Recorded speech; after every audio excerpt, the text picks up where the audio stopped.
আসবে। এত বড় চারটা হরণ, এত বড় হরণ গুলা দিয়ে মালিকের আযান উচ্চারণ করা হয়।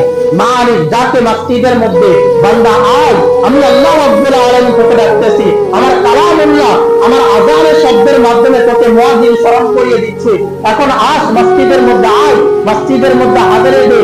দুনিয়ার জমিনের মধ্যে একটা নিজাম রয়েছে, যখন কোন বান্দা কোন ব্যক্তির আন্ডারে কাজ করে তখন কিন্তু দৈনিক একটা হাজিরা দেওয়া লাগে, লাগে না ভাই? হ্যাঁ, অবশ্যই হাজিরা দেওয়া লাগে।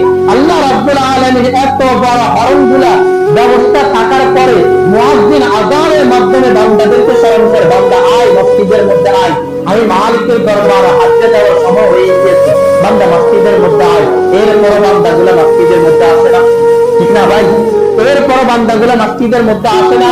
একটা বন্ধু যখন মিস কল দেয় ছোট ফোনের মাধ্যমে, একটা বাটন ফোনের মাধ্যমে, যদি একটা ফোনের মাধ্যমে যদি বন্ধু মিস কল দেয়, ওই বন্ধুর মিস কল পাওয়ার সাথে সাথে বাজারের মধ্যে দৌড় দিয়ে চলে যায়, যায় না ভাই? অনেকে অমুক জায়গার মধ্যে খেলার আয়োজন করা হয়েছে, অমুক জায়গার মধ্যে আমরা ঘুরতে যাব, একটা যখন মিস কল দেয় ওই মিস কল পাওয়ার সাথে সাথে বান্দাগুলা চলে যায়। আর মালিক আমাকে আপনাকে এত বড় হরণগুলা দিয়ে আযানের মাধ্যমে পাঁচবার মসজিদের মধ্যে ডাকে, এরপর বান্দাগুলা মসজিদের মধ্যে আসে না।